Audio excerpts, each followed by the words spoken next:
water has always been more than something we drink to survive. Across civilizations, across centuries, water has been treated as a bridge between the visible and the invisible. It remembers, it carries, it reflects. And if you've ever felt strangely calm near the ocean, a river, or even standing under a quiet shower, you've already experienced this truth without needing words for it. What most people don't realize is that water doesn't just respond to the body, it responds to intention. And when intention meets stillness, something extraordinary happens. Messages surface. Not as voices, not as visions, but as clarity. Sudden understanding. Emotional release. Answers that feel felt rather than thought. This ritual isn't about superstition. It's not about forcing signs or chasing mystical experiences. In fact, the more you chase, the less you receive. This ritual works precisely because it slows you down enough to listen, and water becomes the medium through which that listening deepens. Think about how often you consume information but rarely absorb wisdom. You hear advice constantly, yet clarity still feels distant. That's because wisdom doesn't come from accumulation. It comes from alignment. And water, when approached with presence, helps realign you with yourself. There's a reason so many people get their best ideas in the shower. Or feel emotionally lighter after washing their face slowly. Or find themselves staring at a glass of water while lost in thought. These moments are small glimpses of what happens when water and awareness meet. Imagine someone overwhelmed by decisions.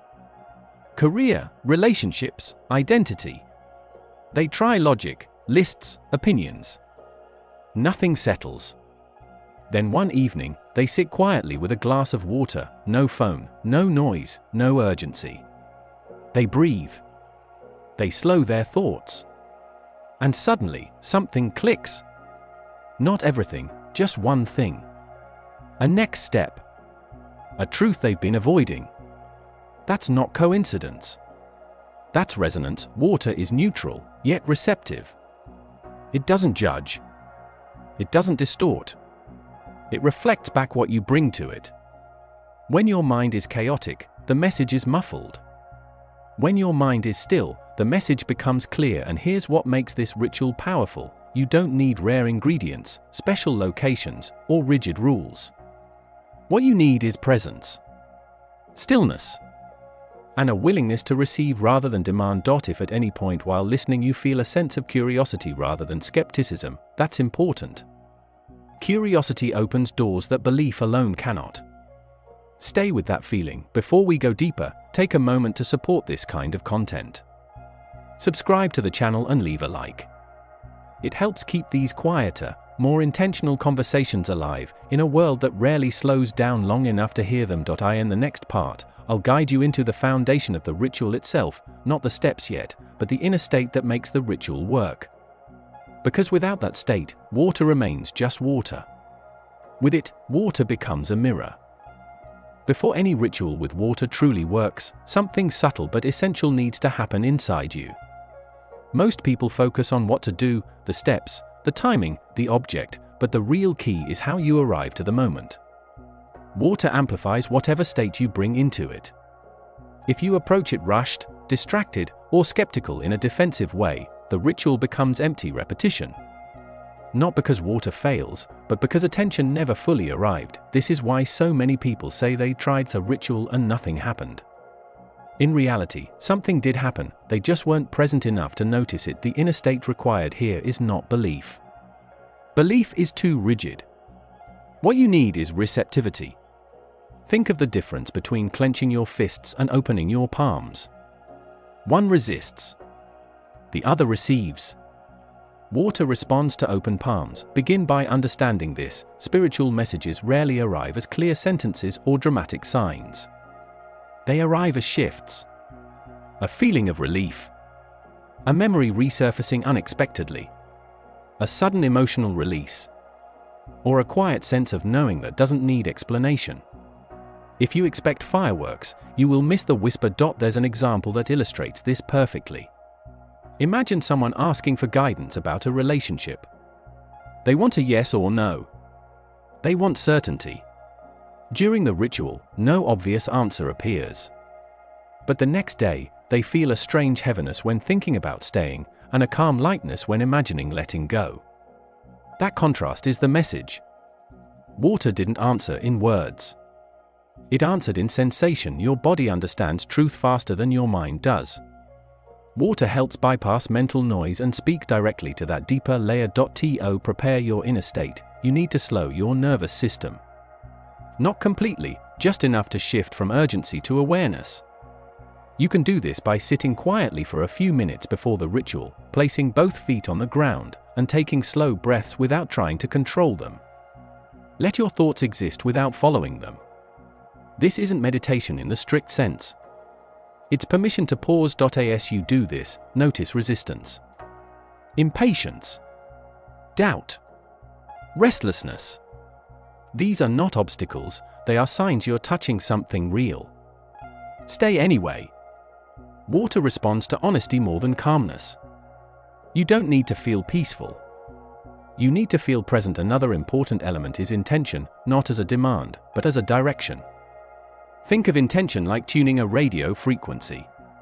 You're not forcing the signal to appear, you're simply adjusting until you can hear it clearly. A vague intention leads to vague signals. An aggressive intention blocks them entirely.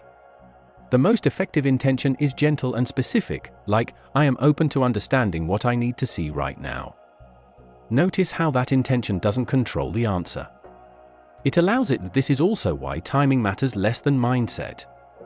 People often ask about the best time: morning, night, full moon, specific days.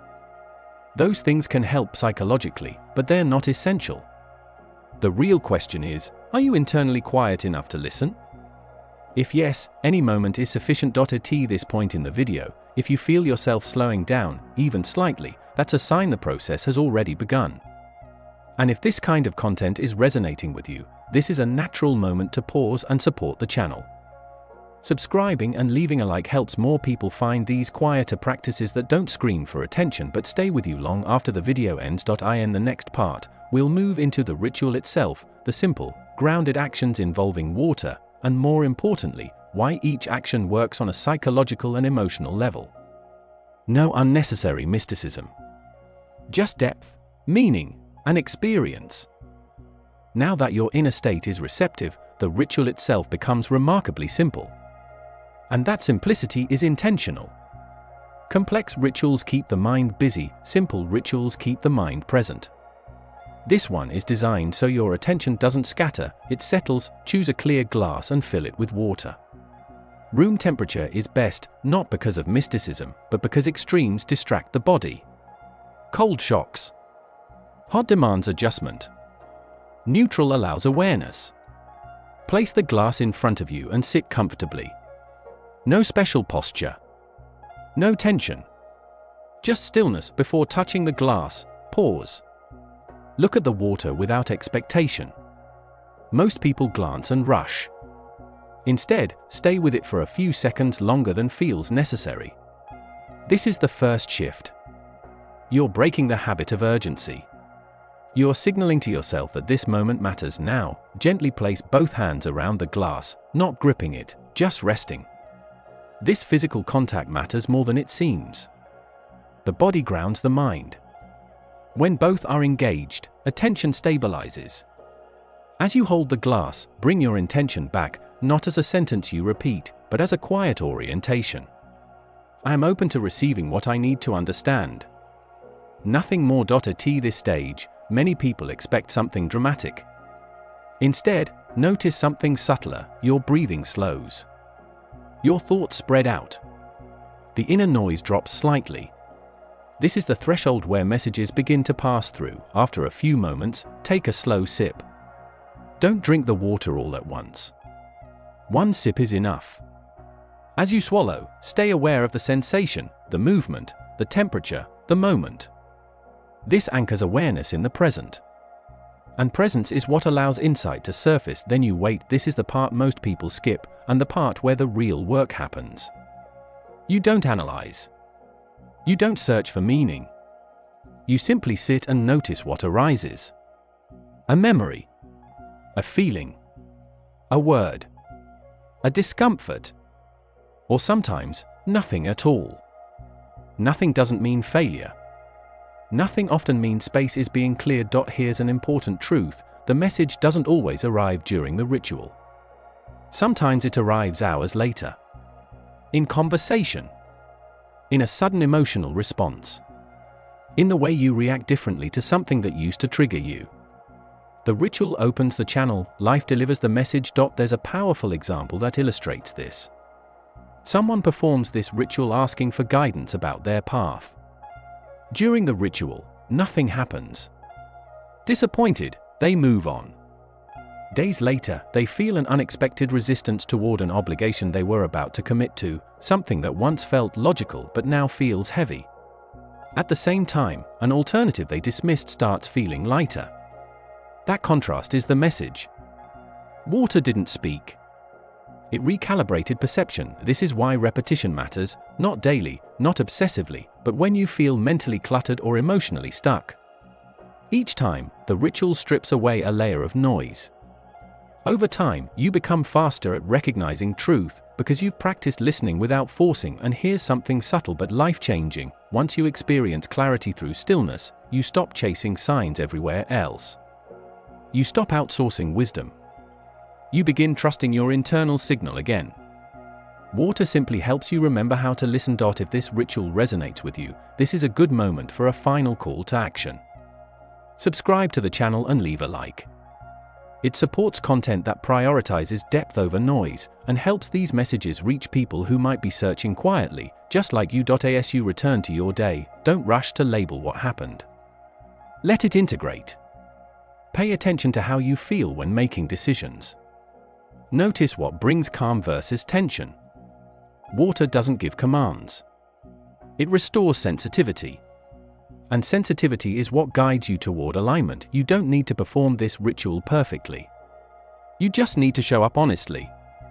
Water meets you where you are, and when you're ready to listen again, it will be there, still, clear, and patient, holding space for the answers you're finally prepared to receive.